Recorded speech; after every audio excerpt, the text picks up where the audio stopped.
¿Qué me va a pasar si te metes con Dios? ¿Qué me va a suceder? Él te va a dar libertad, Él te va a sanar y te va a mostrar su paternidad. Y todavía nos cuesta decidirnos. Yo te pregunto, ¿qué más te están ofreciendo? Platícame. ¿Qué te están ofreciendo? ¿Qué más está puesto sobre la mesa? Si Dios te está ofreciendo darte libertad de todo lo que tenemos adentro, de todo lo que está en nuestra mente, de toda emoción, todo sentir, todo pesar, toda vergüenza, toda condenación, Él te dice, yo te hago libre, te perdono, mi gracia, el pasado es tu pasado. Contemos la historia de Cristo resucitado en tu vida. ¿De qué vamos a hablar el día de hoy? La semana pasada, el pastor Eugenio compartió un gran mensaje, un mensaje fundamental para la vida de toda persona que ha decidido seguir a Cristo. Yo quiero que lo honremos públicamente. Yo quiero que le demos un fuerte aplauso al pastor Eugenio por el mensaje que nos compartió la semana pasada. Mira, como predicador es el mensaje que tú no quieres predicar.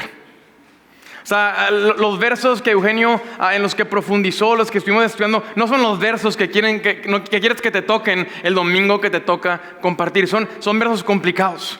Son versos que requieren profundidad y estudio y horas, y no solamente que tú los entiendas, sino que puedas compartirlo con gracia y con amor, para que la iglesia, en el contexto práctico que cada uno de nosotros tenemos, podamos ponerlo en práctico. Ahora abro también un paréntesis y quiero honrar también públicamente la vida de Esaú, y quiero que le demos un fuerte aplauso. Esaú ahorita está atrás en producción, pero quiero honrarlo.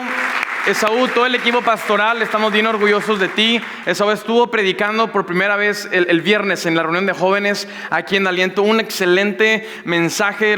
Yo vine a escucharlo, y los jóvenes al final, ya el domingo, ¿cuándo lo pones el domingo? Y queremos escucharlo. Y yo sé que hay una generación de jóvenes que se van a levantar para predicar en la iglesia. Y eso me llena de alegría y de esperanza. Y yo se lo dije a Esaú, yo sé que tu papá está en el cielo, en la presencia de Dios, sonriendo con una sonrisa de oreja a oreja, orgulloso de verte servir al Señor y poner en práctica lo que Él sembró en tu corazón. Y eso nos anima y nos llena de esperanza como iglesia. Una de las cosas que Eugenio mencionó la semana pasada fue lo siguiente, que para conocer el amor de Jesús tengo que comprender el sacrificio de Jesús. Entonces, para yo conocer el amor de Dios, para conocer el amor de Jesús, tengo que entender, tengo que crecer en el conocimiento del sacrificio de la cruz. Esto significa que en la medida en la que yo crezco, en la medida que yo aprendo, en la medida que yo profundizo para entender la cruz y la tumba vacía, será en la misma medida en la que tú y yo experimentaremos el amor de Dios. Y eso me encanta, porque el amor de Dios es mucho más allá que un sentimiento. Aunque impacta en nuestra alma y produce sentimientos en nosotros, pero el amor de Dios, la base y el fundamento del amor de Dios no es un sentimiento, sino es esa convicción en el Espíritu y ese conocimiento a través de su palabra de entender que representa la cruz. Y eso me encanta, porque sentimientos van y sentimientos vienen. ¿Cuántos saben de lo que estoy hablando? El alma es voluble. Pero cuando has crecido en el conocimiento, aún en la peor temporada de tu vida, tú tienes esa convicción en lo profundo de tu ser. Dios me ama, Él es mi Padre Celestial, y puedo voltear a ver la cruz y llenarme del amor de Dios. Y te abro mi corazón. El domingo pasado, cuando Eugenio habló en Ezequiel, acerca de cómo Ezequiel nos muestra que cuando tú y yo éramos enemigos de Dios, y para los enemigos de Dios, Dios dice en el Antiguo Testamento, no escucharé su oración. Van a orar a mí y van a clamar a mí, pero son mis enemigos, por lo tanto no escucharé. Una palabra fuerte, no escucharé su oración.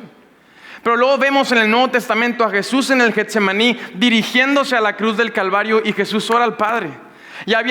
Estaba tomando nuestro lugar delante de Dios. ¿Qué significa esto? Que Jesús se hizo un enemigo de Dios, tomó nuestro lugar para que tú y yo pudiéramos tomar su lugar delante del Padre. Éramos enemigos, dice la Biblia, pero ahora en Cristo somos amigos de Dios y tenemos la autoridad de ser llamados, ¿qué? Hijos delante de Dios. ¿Y qué hizo Jesús? Jesús oró al Padre, si puede pasar de mí esta copa. Y el Padre no escuchó su oración. Y cuando yo entendí eso, nunca lo había visto desde esa perspectiva. Íbamos de regreso, salimos de la iglesia, íbamos a comer, y le decía a mi esposa, hoy me siento un hombre amado por Dios. Hoy creo que he crecido en ese eterno amor de Dios. Creo que lo he conocido un poco más y me siento un hombre amado, me siento un hombre lleno. Y cuando tú arrancas tu semana sabiendo cuánto Dios te ama, mi amigo, que venga lo que venga, porque tengo a mi Padre Celestial que me respalda, porque he entendido un poco más la cruz, la tumba vacía y el Espíritu Santo está conmigo. Y eso nos anima, y hoy quiero hablarte acerca de esto, cuando tú y yo tenemos un encuentro con ese amor. La semana pasada escuchaste un mensaje, creciste en el conocimiento de la cruz, estás experimentando ese amor. Toda persona, toda familia, toda iglesia, toda ciudad que se encuentra con el amor de Dios está teniendo un encuentro con la gracia de Dios. Y la Biblia nos enseña, especialmente el Nuevo Testamento, acerca de la gracia de Dios. La gracia de Dios es uno de los atributos más importantes del carácter de Dios. Yo quiero que profundicemos alrededor de la gracia. Titulé el mensaje de la siguiente manera: la gracia que me enseña la Biblia. ¿Te parece si lo decimos bien fuerte a la cuenta de 3? 1, 2, 3. La gracia que me enseña la Biblia. ¿Qué nos enseña la Biblia acerca de la gracia de Dios? ¿Qué sí es la gracia y qué no es la gracia de Dios? Vamos a abrir la Biblia en una carta que escribe el apóstol Pablo llamada Tito. Estamos en el Nuevo Testamento, las cartas del apóstol Pablo. Si traes tu Biblia, ábrela, córrele a Tito capítulo 2. Y voy a darte un breve contexto. El apóstol Pablo escribe esta carta que es poderosa, que es hermosa, porque tiene un contexto increíble. Tito era un hombre, era un colaborador de Pablo, era un pastor en una isla llamada Creta. La isla de Creta era una isla que pertenecía al Imperio Romano. Y en esta isla estaban naciendo comunidades, estaban naciendo iglesias, cristianos, seguidores de Jesús. Es hermoso porque tú te vas al libro de los Hechos. ¿Te acuerdas de Hechos capítulo 2? Cuando Jesús les dijo: yo me voy a ir, pero aquí espérense en Jerusalén porque vendrá el Espíritu Santo. ¿Te acuerdas de esa escena? Una escena que marcó la historia. Había personas de diferentes ciudades y naciones, y ahí reciben al Espíritu Santo, la revelación de Cristo, el entendimiento del amor de Dios, la vida en el Espíritu. Y cuando tú lees Hechos capítulo 2, te vas a topar con la sorpresa que ahí había en Jerusalén personas de la isla de Creta. Entonces había cretenses, ¿verdad?, que habían ido a Jerusalén al templo y que se esperaron ahí y recibieron al Espíritu Santo, y oh sorpresa, regresan de Jerusalén a esta isla y regresan siendo misioneros y siendo pastores y siendo seguidores de Jesús, que ven nacer la iglesia en Creta. Ahí se levanta Tito como uno de los pastores, y Pablo le escribe esta carta para animar a Tito, animar a todos los creyentes en esta isla. Entonces estamos todos en el mismo contexto, en el mismo canal. Vamos a leer Tito capítulo 2, verso 11. Pablo habla acerca de la gracia. Mira, dice de la siguiente manera: pues la gracia de Dios ya ha sido ¿qué? Revelada. Y esta gracia que ha sido revelada, mira lo que trae, mira lo que produce, la cual trae ¿qué? Salvación a todas las personas. Mira lo que Pablo habla de la gracia de Dios. Dice: la gracia ya ha sido revelada, ya ha sido manifestada. ¿Qué significa esto? Que la gracia de Dios no es un misterio. La gracia de Dios no está escondida. La gracia de Dios no es algo que tú vas a recibir en un futuro si cumples A, B y C. No, mi amigo. ¿Qué te enseña la Biblia? Que la gracia ya ha sido revelada, ha sido manifestada de parte de Dios para con nosotros. Ahora yo te pregunto acá, cuando Pablo habla de la gracia que ya fue revelada, yo te pregunto, ¿está hablando de una idea? ¿Está hablando de una religión? ¿Está hablando de una filosofía? ¿Está hablando de reglas? ¿De qué está hablando Pablo cuando dice ya ha sido revelada? Está hablando de una persona. La gracia de Dios es una persona. ¿La persona de quién? La persona de Cristo Jesús. La gracia se reveló, se manifestó por medio de Cristo. Me encanta cómo el apóstol Juan arranca su evangelio, y lo estuvimos estudiando en los grupos en casa. ¿Qué dice Juan de Jesús? Dice: el verbo se hizo carne. Dice: y vimos la gloria del único Hijo de Dios. Y estaba lleno, dice Juan, lo vimos. Y estaba lleno ¿de qué? De gracia y de perdón. Dice: y de su plenitud recibimos todos, dice Juan. Nos repartió a todos. ¿Qué les repartió? ¿Qué dice Juan? Gracia sobre gracia. Jesús vino a manifestar la gracia de Dios. Y me encanta, Pablo nos recuerda, esa gracia trae ¿qué? Trae salvación. Y Juan lo dice: mira, el Dios que creó el mundo, vino al mundo que Él había creado, pero no lo reconocieron. ¿Te acuerdas de esos versículos? A los suyos vino y los suyos no lo recibieron. Sin embargo, a todos los que creímos en Él y a todos los que recibimos, Jesucristo nos dio toda autoridad para ser llamados, ¿qué? Hijos de Dios. Entonces la gracia de Dios se ha manifestado a nosotros por medio de Cristo. Dice la Biblia que el Dios invisible que nunca nadie había visto se hizo visible. ¿Y qué vino a manifestar Jesús del Padre? ¿Vino a condenarnos? Yo te pregunto. ¿Vino a traer juicio a nosotros? ¿Vino a alejarnos, verdad? No, ¿vino a qué? Juan 3:16, ¿vino a qué? A salvarnos. Dice, esa gracia vino a traer salvación a todas las personas. Ahora, ¿quiénes son todas esas personas? Yo te pregunto, ¿está hablando de todos los cristianos? ¿Está hablando de todos los católicos? ¿Está hablando de las personas que se portan bien? ¿Todas las personas que tienen buenas intenciones y tienen una buena conducta? ¿De quién? ¿Todos quiénes? La salvación está disponible para todos quienes, para todos los que han creído, han recibido y han reconocido a Jesucristo como su Señor y su Salvador. Dice la Biblia que tienes que creer, tienes que reconocerlo, es un regalo. No es por tus méritos, no es por tus obras. Cuando tenemos la fe que nos enseña la Biblia, ¿qué recibimos? Salvación y vida eterna. En este contexto es importante recordar, creer no es suficiente. Dice la Biblia, oye, crees en Dios. Dice, los demonios también creen y siguen siendo demonios. ¿Por qué? Porque no han recibido, no han reconocido la autoridad del Padre, del Hijo y del Espíritu Santo. Entonces, no solo es creer en este contexto religioso, ¿verdad? Es reconocer a Jesús en mi corazón. Es reconocerlo como la máxima autoridad en mi vida. Ya no me dirijo, ¿verdad? Ya no me dirijo a mí mismo. Ya no son mis pensamientos, ya no es mi mente, ya no es la enseñanza de mis abuelos o de mis padres o lo que este mundo me enseña. No, es Jesucristo, es su palabra, son sus enseñanzas y es el poderoso Espíritu de Él que está en mí, que me ha dado salvación y vida eterna. Ahora, muchas personas en nuestro contexto cristiano católico han crecido en este conocimiento y entienden que si tú crees en Dios es por medio de la gracia que recibes salvación. Y hay personas en nuestro contexto que han decidido creer, ¿verdad? Porque hay una genuina curiosidad. Hay quien cree, ¿verdad?, por obligación. Hay quien cree por quedar bien. Hay quien dice, oye, pues no sé si existe o no existe, pero por si sí existe y me lo topo al final del camino y del túnel, pues mejor creer, ¿verdad? Y es mejor tenerlo y no ocuparlo, a ocuparlo y no tenerlo, ¿verdad? Y creemos, y Dios es bueno con nosotros. Dios es un Dios de gracia, de salvación, y recibimos el regalo ¿de qué? De la salvación. Pero lo que sucede muchas veces es que recibimos ese regalo de parte de Dios y lo tomamos y lo ponemos en la sala de nuestra casa y decimos, ¿sabes qué? Ya cumplí con Dios, soy un buen cristiano, soy un buen católico, ya la libré, el día que me muera yo sé para dónde me voy a ir y eso ya quedó resuelto y dejamos ahí el regalo. ¿Alguien sabe lo que estoy hablando? Y ahí está, no lo has abierto. Ahí está, has recibido salvación, pero esa es solamente una parte de la gracia. La conversación de Pablo apenas está empezando y nos pasamos toda una vida. Y fíjate, esto es peligroso. Has recibido el regalo más importante y más poderoso y más trascendente y está cerrado. Sí lo tienes. Yo no estoy poniendo en duda eso. Yo no soy nadie para juzgar quién ha recibido o no ha recibido salvación, pero el regalo hay que abrirlo, mi amigo. Eso es lo que yo quiero que profundicemos el día de hoy. Que gracia va mucho más allá de recibir salvación. La recibimos y gracias a Dios por eso, porque solamente hay un camino, una verdad y una vida, y Él es Jesucristo, y no es por mis obras, sino por la perfecta gracia que Él tomó nuestro lugar en la cruz. Ahí está el regalo. Pero yo quiero animarte hoy, iglesia, a que rompas la envoltura de ese regalo, a que no te importe, ¿verdad? No la vas a volver a usar esa envoltura. ¿Te ha pasado eso en los cumpleaños? No, quedito para volverlo a usar. Tú rómpelo, mijo, y disfruta el regalo que Dios te ha dado. ¿Me estoy explicando? Porque Dios ha revelado su gracia. Ya está disponible para ti y para mí. Volteamos a la cruz. Vemos que la tumba sigue vacía y seguirá vacía porque Cristo está vivo entre nosotros.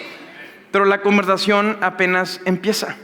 Vamos a seguir leyendo al apóstol Pablo. Mira cómo profundiza la conversación. Dice, la gracia fue revelada, trae salvación a todos. Pero mira lo que también hace esta gracia. Dice, se nos instruye. ¿Cómo dice Pablo? Instruye. Di conmigo, instruye. Se nos enseña. Y la conversación cambia. Se vuelve práctica. Nos habla de un maestro que tiene enseñanzas. Nos habla de ser discípulos.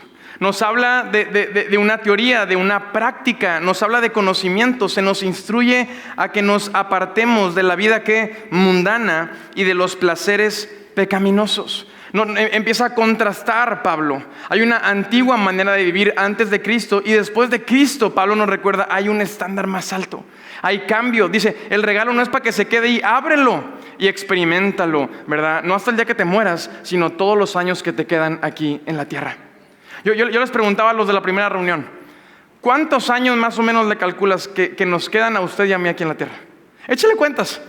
Y sé optimista, date el beneficio de la duda. 20, 30, 40, 50, 60. ¿Cuántos años nos quedan? Si tú has recibido la gracia de Dios, el regalo de la salvación, mi amigo, cada uno de esos años, yo te lo digo hoy, si creces en el conocimiento de la gracia, cada día, cada hora, no se va a desperdiciar, va a funcionar para el propósito eterno de Dios. Y en el camino de Dios está la bendición de Dios. Él quiere que disfrutes esos años. Oye, qué aburrido y qué tristeza estar viendo ese regalo y decir, oye, me faltan 30 años para empezar a disfrutarlo. No, el regalo no empieza a operar el día que tú y yo dejamos esta tierra. Desde el día que lo recibiste, ahí hay un regalo para ti. Ciertamente, sabemos que hay una seguridad de a dónde iremos el día que nuestro corazón deje de latir, pero mientras que siga latiendo, Dios tiene un plan y un propósito para nosotros. Nos habla de una instrucción. Y mira lo que dice Pablo, en este mundo maligno debemos vivir con sabiduría. Número 1, ¿con qué? Sabiduría. Número 2, justicia. Y número 3, devoción a Dios. Y Pablo les habla a todos los creyentes en esta isla de Creta y dice, ciertamente vivimos en un mundo que es malo. Yo te pregunto, ¿acá vivimos en un mundo que es malo o que es bueno? Nuestro mundo, nuestro país, nuestra ciudad es naturalmente buena o tiene una tendencia a hacer las cosas que a Dios no le agradan. ¿En qué mundo vivimos? Yo te pregunto. Pablo reconoce, vivimos en un mundo malo, pero esa no es una excusa. Dice, no somos víctimas del sistema de este mundo, no somos víctimas de cómo vive la gente, no hemos recibido una gracia, no solamente que te salva, sino que te instruye. Lo leímos de parte de Pablo. Y esto que me enseña que una parte de la gracia me salva, pero otra parte de la gracia me transforma, me instruye y sobre todo esto, escúchame acá, te enseña a vivir en este mundo. ¿No es extraordinario eso? Que la gracia de Dios te enseña a vivir a la manera de Dios en un mundo que está separado de Dios. ¿No es increíble eso, iglesia? Dios no nos dejó desamparados. Dios no nos dice, ahí arréglatelas como puedas. Ni modo, te tocó sufrir, nos vemos en unos cuantos años. No, yo te he empoderado con mi Espíritu Santo y con la gracia por medio de Cristo para que aprendas a vivir en un mundo malo. Y no para vivir escondido, porque la Biblia dice que tú y yo somos la sal y la tierra de este mundo, que apuntamos a Jesucristo y a una esperanza que está viva en nosotros. No vivimos aquí dando lástima, ni siendo esclavos de este mundo. No, mira lo que dice Pablo, debemos vivir ¿con qué? Con sabiduría, con justicia y con devoción a Dios. Ahora es bien interesante porque Pablo le escribe a esta gente que está en la isla de Creta. Y cuando tú buscas el contexto de esta isla, te vas a dar cuenta que tenían fama los cretenses. Que tenían su fama, tenían su cultura. Y estas personas eran conocidas como personas difíciles. Eran conocidas en una cultura en donde la gente, ¿verdad? Y la cultura eran conocidos por ser mentirosos. Eran conocidos por ser corruptos, eran conocidos por ser personas deshonestas. Había todo tipo de desórdenes en esta cultura, pues vivían bajo el Imperio Romano. Y vemos los frutos del Imperio Romano en esos lugares en donde ellos estaban. Sin embargo, Pablo anima a la iglesia, a este pequeño grupo de creyentes que están haciendo y que está floreciendo. Y les recuerda, ustedes ya no cuentan la historia de su isla, ustedes ya no cuentan la historia de los romanos, ustedes ahora cuentan la historia de que Cristo está en sus corazones. Y a estas personas que antes eran mentirosos y que eran corruptos y que eran deshonestos, y a estas personas que vivían en un desorden y en rebeldía, Pablo los apunta, han recibido una gracia que va a transformarlos poco a poco para ser personas sabias, para ser personas justas y para ser personas devotas a Dios. ¿Ves la gracia tan práctica que Dios nos ha dado? Ahora yo te pido, aterricémoslo. Por eso eran conocidos los de esa isla. ¿Por qué somos conocidos los mexicanos? Porque somos conocidos en esta ciudad. Oye, ¿por qué fueron conocidos tus abuelos? Es importante conocer nuestra historia. ¿Te has echado un clavado a tu árbol genealógico? ¿Por qué fueron conocidos tus padres? ¿Por qué? Mira, no nos vayamos tan lejos. ¿Por qué fuimos conocidos nosotros? Hace meses o hace años, nuestro pasado cuenta una historia, pero dice la Biblia que todos los que estamos en Cristo, nuestro pasado quedó en el pasado. Él ha hecho todas las cosas nuevas y somos nuevas personas en Cristo Jesús. Personas que estamos creciendo en ser más sabios, personas que estamos creciendo en ser más justos y más devotos. Y yo no sé con qué han batallado tus generaciones. Yo no sé, rebeldía, infidelidad, corrupción, por no rendirle cuentas a nadie, por ser religiosos. Yo no sé, pero hoy tú estás contando una historia diferente, la historia de Cristo en tu vida. Y por eso yo te animo, el regalo que tienes ahí, ábrelo, vívelo, experiméntalo. Porque adentro de ese regalo hay un nuevo corazón. Y ¿sabes lo que tú y yo tenemos que hacer? Es quitarnos el corazón endurecido, el corazón muerto, el corazón enojado, el corazón apático, el corazón religioso, y ponernos el corazón nuevo que Dios tiene para nosotros, con nuevos deseos, con nuevos anhelos, con nuevos sueños, con una nueva conducta, con los frutos del Espíritu Santo. Yo te recuerdo, iglesia, hoy tú y yo contamos una historia diferente, y es la historia de Cristo en nosotros. Y damos fruto, damos evidencia de que estás disfrutando y experimentando la gracia de Dios. Y todo esto sucede, seguimos leyendo a Pablo, dice, toda esta obra está sucediendo, dice, mientras, y me encanta, di conmigo, mientras. Eso significa que en el proceso, o sea, en el proceso de que toda esta gracia, esta revolución en tu vida, en tu mente, en tu espíritu, en tu alma, mientras que todo esto sucede, ¿qué está pasando también? Dice, mientras anhelamos, ¿con qué? Con esperanza, ese día maravilloso en que se revele la gloria de nuestro gran Dios y Salvador Jesucristo. ¿Qué más produce la gracia de Dios en nosotros? Produce una esperanza. Vivimos ahora con esperanza. La gracia que recibiste no es solamente una esperanza para saber qué va a pasar el día que me muera, sino todos los días de tu vida. Yo te lo he dicho y no me voy a cansar de decírtelo. Las personas que tenemos fe siempre esperamos lo mejor. ¿Cuándo, iglesia? ¿Cuándo, iglesia? Siempre esperamos, no en nuestras fuerzas, no porque se nos da ser positivos y optimistas, no, porque el Espíritu de Dios está en nosotros. Su gracia ha traído a nuestras vidas una esperanza que está viva. Oye, tú antes de Cristo eras pesimista, vivías preocupado, preocupada, siempre pensando en lo peor, siempre pensando, ¿verdad?, encontrando el punto negro en toda la hoja blanca, siempre ansiosa, siempre ansioso. Vivías con la mente ocupada, no podías ni dormir ni descansar, y ahora andas con una esperanza viva. Y la gente te pregunta, oye, ¿te sacaste la lotería, compadre? ¿O qué te pasó? ¿Hiciste el negocio de tu vida? ¿Tienes todo resuelto? No, pero yo sé que el día de mañana, si Dios me llama a su presencia, veré la gloria de Dios. Y si Él regresa por su iglesia, veré la gloria de Dios. Y si se me conceden otras 24 horas, en esas 24 horas, ¿qué vamos a ver? La gloria de Dios. Total, Dios está en nosotros. Hemos recibido vida y vida en abundancia. ¿Estás disfrutando del regalo de la gracia de Dios? Oye, tienes el regalo en la sala y estás preocupado, preocupada. Abre el regalo. Está ahí el regalo en la sala, ya me voy a ir al cielo el día que me muera. Sí, pero ¿y los años? ¿Cuántos años le calculaste? ¿Cuántos nos quedan a usted y a mí aquí en la tierra? Vivámoslo con una esperanza. La esperanza se contagia. Papás con esperanza son hijos con esperanza. Familias llenas de esperanza es una iglesia llena de esperanza. Y una iglesia que predica esperanza es una ciudad que predica esperanza, que recibe esperanza. Vemos, anhelamos con esperanza. Y seguimos leyendo a Pablo. Dice él, hablando de Jesucristo, dio su vida. ¿Dio su qué? Dio su vida para, número 1, liberarnos de toda clase de pecado. Número 2, para limpiarnos. Y número 3, para hacernos su pueblo. Y todo esto lo hizo ¿para qué? Para estar totalmente comprometidos a hacer ¿qué? Buenas acciones. Entonces, fíjate lo que esta gracia hace en nosotros. La gracia nos salva, ahí empezamos. Pero ¿te fijaste dónde termina la conversación? Te hace una persona más sabia, más justa, más devota. Esos son frutos de adentro hacia afuera, porque ha sucedido esto. Por medio de Cristo encontramos libertad del pecado. Dice que Él nos limpia. ¿Y qué tiene que ver? ¿Cómo se ve Dios limpiándome? Es Dios sanándome, sanando mi mente, renovando mi mente, sanando mi corazón. Perdónenme la expresión, pero es todo el cochinero que traemos en la mente muchas veces.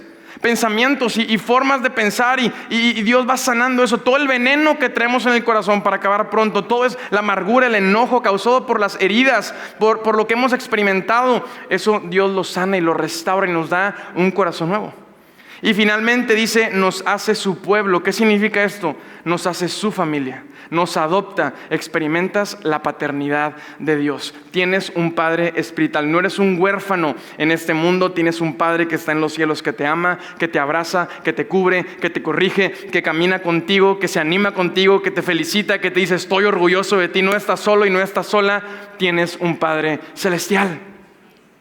Ahora fíjate, si tú hoy te estás preguntando, ¿qué me va a pasar si yo me meto con Dios? O sea, si le entro de a veras este año, pues para empezar te quedan 5 meses, tampoco te me levantes el cuello, son 5 meses. Pero si tú dices, mira, ya voy a ser radical, o sea, esto de que poquito de aquí, poquito de allá, lo mejor de los dos mundos, no, me voy a consagrar, me voy a entregar a Cristo lo que resta del año. ¿Qué me va a pasar si te metes con Dios? ¿Qué me va a suceder? Él te va a dar libertad, Él te va a sanar y te va a mostrar su paternidad. Oye, ¿y todavía le pensamos? Y todavía nos cuesta decidirnos. Yo te pregunto, ¿qué más te están ofreciendo? Platícame. ¿Qué te están ofreciendo? ¿Qué más está puesto sobre la mesa? Si Dios te está ofreciendo darte libertad de todo lo que tenemos adentro, de todo lo que está en nuestra mente, de toda emoción, todo sentir, todo pesar, toda vergüenza, toda condenación, Él te dice, yo te hago libre, te perdono, mi gracia, el pasado es tu pasado. Contemos la historia de Cristo resucitado en tu vida. Él quiere limpiarte, quiere sanarte y quiere mostrarte su paternidad.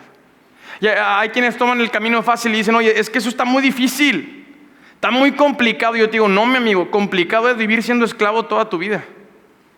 No, complicado es no dejar que tu mente sea renovada y vivir con la vergüenza y la condenación toda tu vida. Y vivir herido y luchar lastimado, eso es difícil. Está complicado, no, complicado es ser un huérfano espiritual. Complicado es solo depender de lo que tu padre biológico hizo por ti en esta vida. Lo que ellos hicieron lo mejor dentro de lo que pudieron. Es otra conversación, pero cuando conoces a tu Padre Celestial, el Padre perfecto, el Padre que tú siempre quisiste, incluso cosas que tú ni siquiera soñaste, las vas a encontrar en la paternidad de Dios para con nosotros. Y yo te pregunto, ¿cuándo dejamos de necesitar a un Padre? ¿En los 20, en los 30, en los 40, en los 50? En los 60, ¿cuándo dejamos de necesitar a un Padre que nos abrace y que nos diga, aquí está tu lugar seguro, yo te escucho, yo escucho tus oraciones? O seas lo que leíamos hace unos momentos, yo soy ese árbol que te da sombra y todo tu fruto proviene de mí. Tú estate tranquilo, tienes un Padre celestial. Cuando vemos las cosas desde esa perspectiva y lo ponemos sobre la balanza, creo que tomar una decisión se vuelve más sencillo. ¿Qué nos ofrece Dios? Darnos libertad, limpiarnos y hacernos su pueblo. ¿Para qué? Para hacer todas las buenas obras. Como esposo y como papá, como parte de una comunidad, como un líder, como un emprendedor, como un empresario, todas las buenas obras están a la distancia de experimentar de adentro de nosotros libertad, sanidad y la paternidad de Dios. No te creas la mentira que para dar más fruto tienes que tener más cosas. No, la respuesta no está en lo externo, está en seguir experimentando la obra de la gracia de Dios en nuestras vidas. Ahora yo te pregunto en este punto del mensaje, ¿será que hemos valorado la gracia que hemos recibido? Porque todos hemos recibido, la mesa está servida y Dios nos recibe.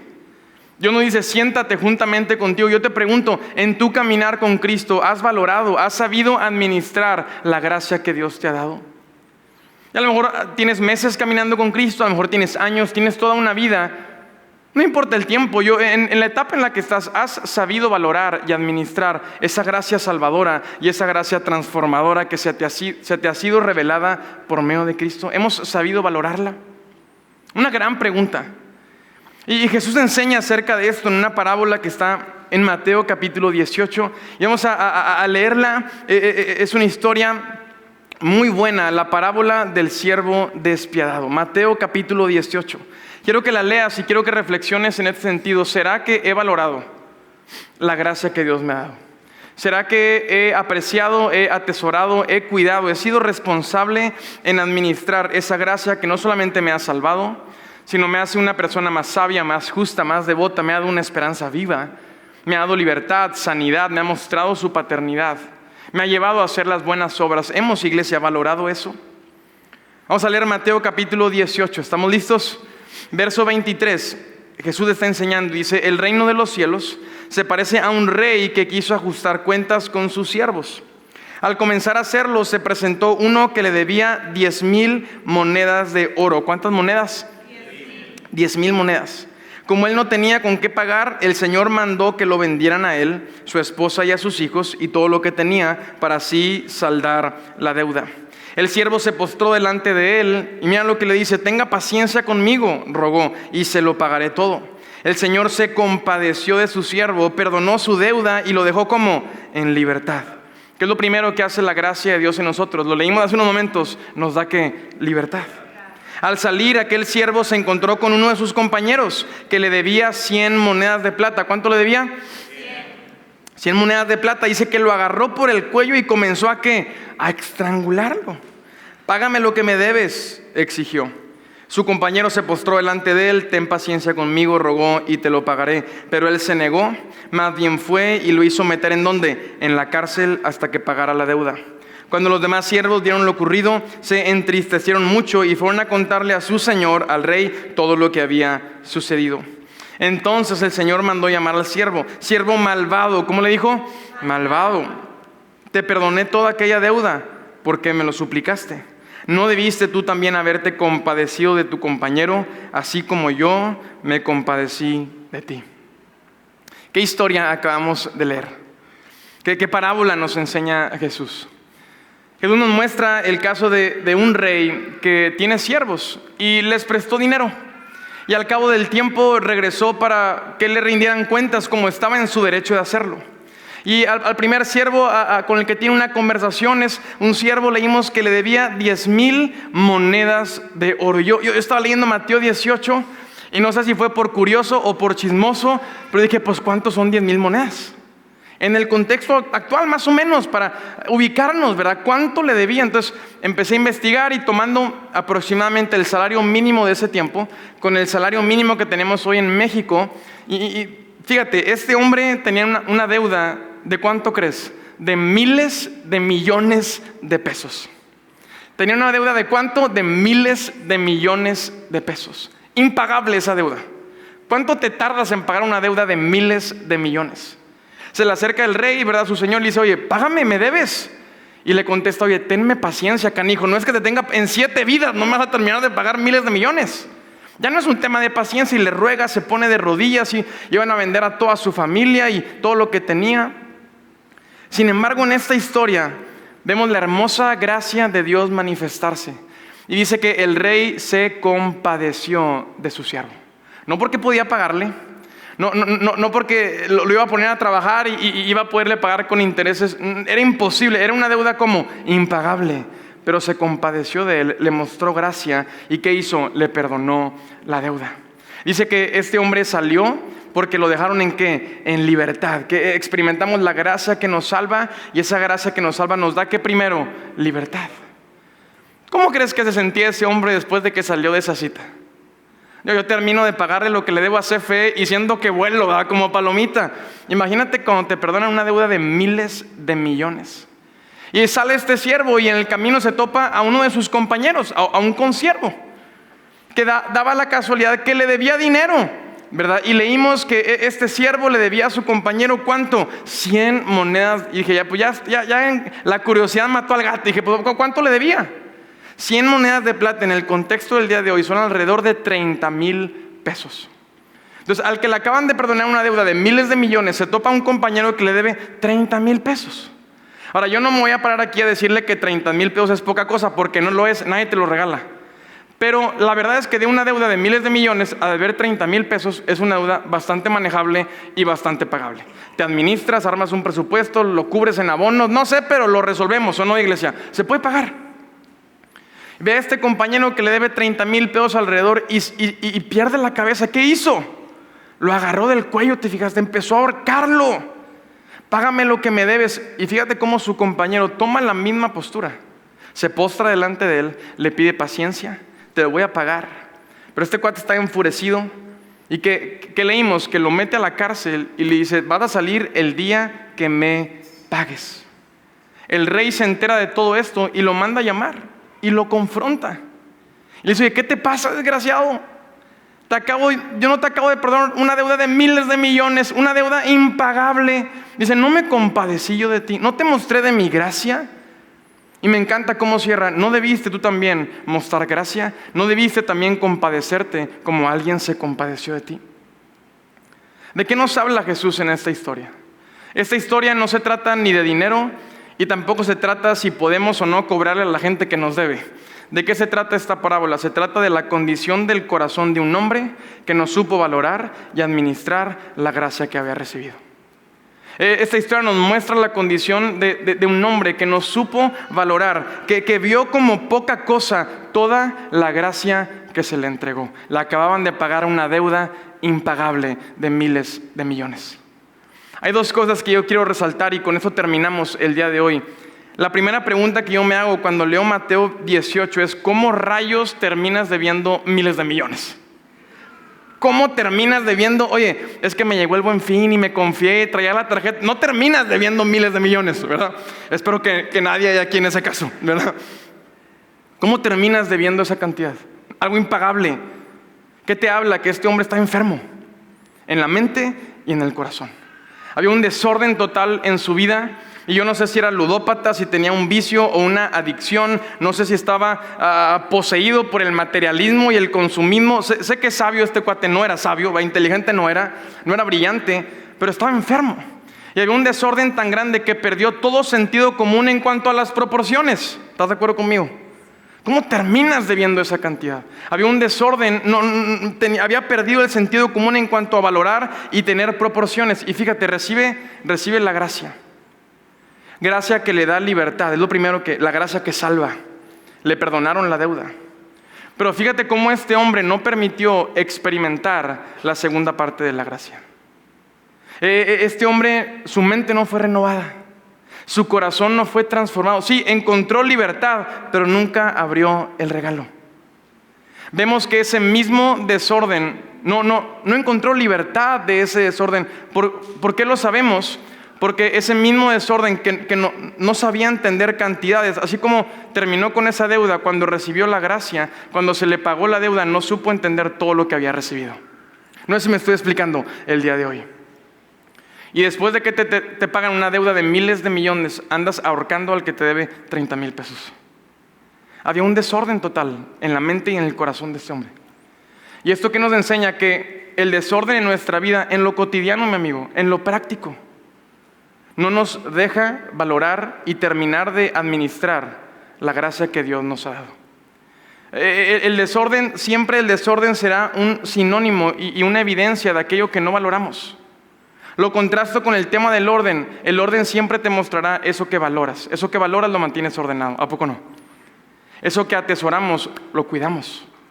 Pero también, tú dime en qué área de tu vida hay un desorden y yo te voy a decir que estás menospreciando. Y esos desórdenes que hay en nuestra vida, en lo cotidiano, en lo práctico, hoy nos están impidiendo terminar de valorar todo el regalo que Dios nos ha dado. Yo te pregunto, ¿qué está desordenado hoy en tu vida? A lo mejor es tu alimentación, es tu cuerpo, es tu salud. Traes un desorden en cómo cuidas tu cuerpo. ¿Por qué no has terminado de valorar tu cuerpo, el regalo del cuerpo perfecto que Dios te ha dado? Porque hay un desorden en tus horas de sueño, en cómo valoras esta máquina perfecta que Dios te dio.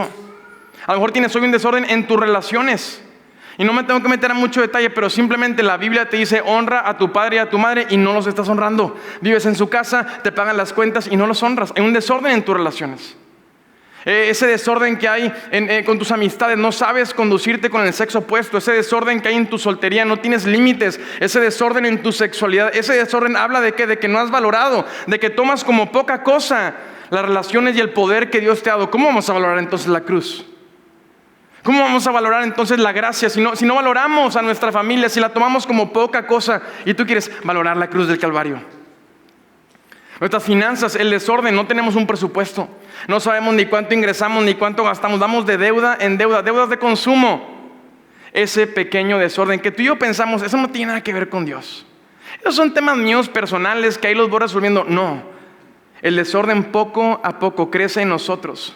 Y Jesús nos lo enseña de manera muy práctica. El desorden en nuestra vida nos impedirá valorar y administrar la gracia que Dios nos ha dado. Una gracia que nos ha dado salvación, pero también quiere transformarnos para dar los buenos frutos. Ese desorden en el tiempo, por ejemplo. Yo me estaba desahogando con los de la primera reunión. A mí me cuesta entender cómo hay personas tan problemáticas en la vida. No estoy hablando de alguien en específico, pero me sorprende la gente que tiene problemas con otras personas, con la familia, con los suegros, con los cuñados, con los hermanos. Y yo le digo, acorde a mi esposa, ¿a qué horas? Para andar inventando el chisme y el drama. Y eso digo, tienen tanto tiempo, es un desorden tan grande en tu tiempo que te inventas problemas. Yo digo, si te sobra tiempo, pásamelo. A mí me hace falta en horas del día. Pero traes un desorden en tu tiempo. Traes una agenda de soltero cuando estás casado. Traes una agenda de papá sin hijos cuando ya tienes hijos y una familia que mantener y sacar adelante. Traes una agenda de alguien que no ha conocido a Cristo cuando ya lo conociste y estás en la iglesia para dar frutos y servir en tu iglesia local. Traes un desorden.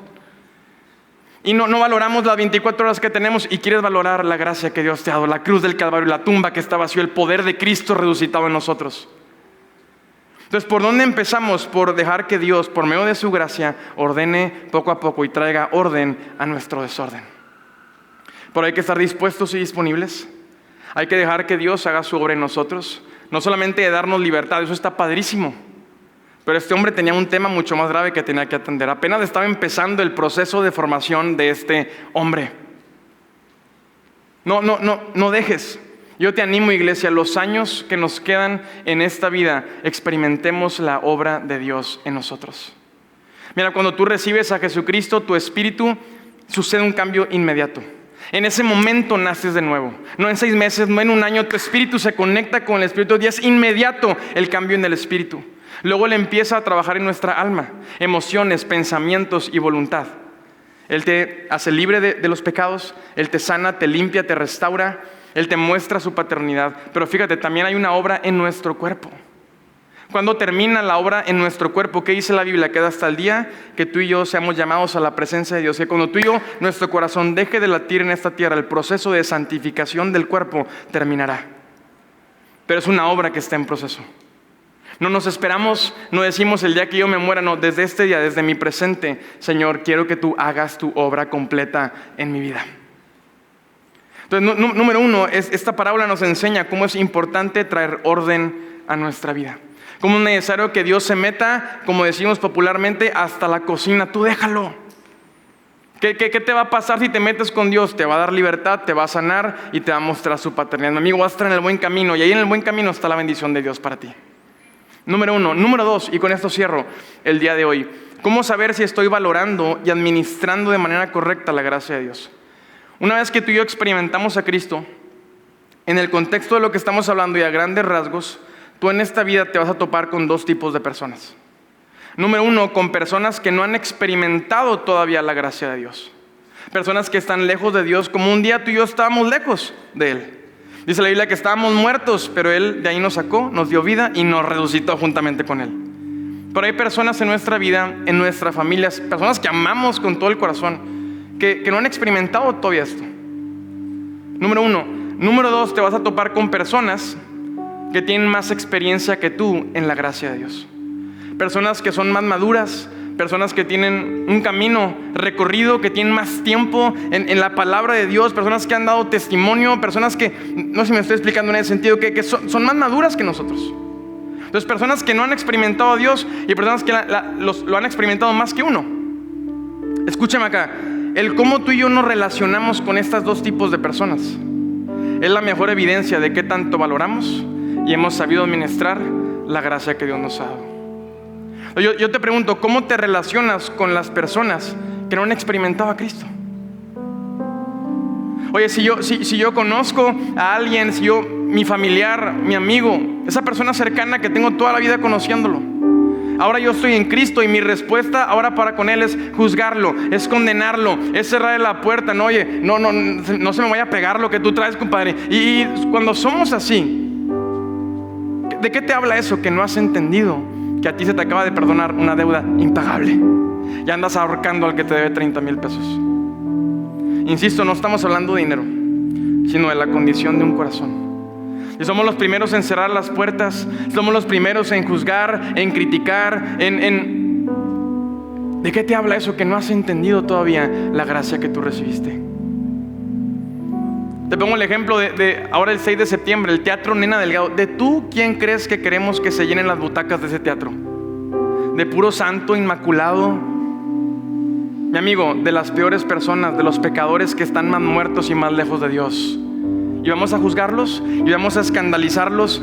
Claro que no, vamos a predicarles la gracia completa, el mensaje que los salva y el mensaje que los transforma. Esa es nuestra responsabilidad. Yo no te voy a cambiar, yo no te voy a juzgar, yo no te voy a condenar, yo no te voy a cerrar la puerta porque yo no morí por ti en la cruz del Calvario. Oye, andamos juzgando personas como si tú te hubieras subido a la cruz. Si el que se subió lo recibe con los brazos abiertos, ¿quiénes somos tú y yo? No hemos entendido que te acaban de perdonar una deuda impagable. Dejemos de escandalizarnos. Deja de poner cara de asustado cuando escuchas los casos de la vida real. Y yo no sé si es por los años que ya tenemos en el ministerio y como pastores y escuchando en tantas consejerías los casos de la vida real. No, ¿por qué te asustas? Si para eso murió Cristo en la cruz del Calvario. Si fuera por una cosa menor, pues no hubiera muerto en la cruz. Imagínate todo por lo que tuvo que morir en la cruz del Calvario. No firmó un cheque, no hizo una religión, entregó su vida, su sangre para perdonar los peores pecados que te puedes imaginar. Y no nos hagamos de ahí, nos sacó Dios también a nosotros. No nos escandalizamos, mostramos la gracia. Ojo, termino con este punto. El que yo te muestre gracia no significa que estoy de acuerdo con lo que estás haciendo. No significa que yo valide lo que estás haciendo, tu conducta o tu pecado o tu mal hábito o lo que le hiciste a papá o lo que le hiciste a mi hermano o a aquel familiar. Pero mi amigo, ¿por dónde va a empezar a resolver ese problema? Por experimentar gracia. Una vez que el pecado ya sucedió, el problema más grande no es el pecado, pues ya pasó. Y el pecado tiene solución. El problema más grande es no mostrar la gracia, la cura para ese pecado. ¿Me estoy explicando? Ya la regaste, no metiste la pata, metiste el tronco y el cuello y los brazos y te aventaste. Para eso hay gracia, para recibir salvación, pero también para ser transformados. Y número 2, ¿cómo te llevas, cómo te relacionas con las personas más maduras que tú? Oye, Dios te ha puesto en tu camino y te ha hecho parte de un cuerpo en donde hay personas más maduras que tú. ¿Cómo te relacionas con ellos? Las personas que solamente experimentan salvación, pero no experimentan paternidad, nunca sanan sus complejos y andas ahí en el cuerpo de Cristo, pero bien acomplejado. Y no recibes consejo y no pides consejo. Oye, pastor, vengo a avisarte. Pues ya me vas a avisar nomás, ¿verdad? Pues que Dios te ayude, porque el consejo que te pude dar nunca me lo pediste. Tomas decisiones con la Biblia cerrada. Oye, ¿te quieres casar? ¿Quieres tener hijos? ¿Estás soltero? ¿Con quién crees que te debes de juntar? Pues con personas que están dando fruto en su matrimonio. Pero estás soltero y le pides consejo al solterón y a la solterona. ¿Cómo vas a seguir? ¿Me estoy explicando? Cuando yo entiendo que Dios me ha dado de su gracia, que Él ha sanado mis complejos, que somos parte del mismo cuerpo, a todos se nos pagó la deuda impagable. Su paternidad me afirma, me sana. Yo no tengo que aparentar aquí nada. Yo no tengo que aparentar que soy el que todo lo sabe. Yo te pregunto, y perdóname por el ejemplo, pero ¿qué prefieres? ¿Ser el sabio entre tontos o el tonto entre sabios? ¿Qué prefieres? ¿Ser el más sabio entre tontos o el más tonto entre sabios? El sabio entre tontos cada día se vuelve un poquito más tonto. Y el tonto entre sabios cada día se vuelve un poquito más Yo prefiero ser ese tonto entre sabios, que saben más que yo, que por medio de la gracia, sé que Dios usa personas, usa matrimonios, usa pastores con más experiencia que yo. Ahí yo quiero estar calladito y escuchando, reconociendo las victorias de otros, porque es por medio de esa gracia que Dios también va a edificarme, va a construirme, va a formarme y me va a llevar a dar fruto el día de mañana. ¿Me estoy explicando? Entonces quiero que te lleves esto de tarea, quiero que puedas pensar en esto. ¿Cómo te relacionas con estos dos grupos de personas? Tú has recibido la gracia de Dios. Abre ese regalo y disfrútalo y compartámoslo. Somos una iglesia que creemos en la gracia de Dios. Por eso hacemos el esfuerzo de irnos a ese teatro que está enorme. Pero Dios se va a encargar, porque Él sabe que el deseo de nuestro corazón es mostrarle gracia a aquellos que hoy están lejos de Dios. Dios va a perdonar muchas deudas el 6 de septiembre. Dios va a sanar muchos corazones, va a traer libertad a muchas familias. Y vamos a orar para ser compasivos ese día, para mostrar el amor de Dios. No nos escandalizamos, no nos enojamos, no. Mi amigo, no es lepra para que se ande pegando. Es la condición de un corazón. Y cuando Cristo está en ti, Él te va a usar para manifestar su gracia a los demás.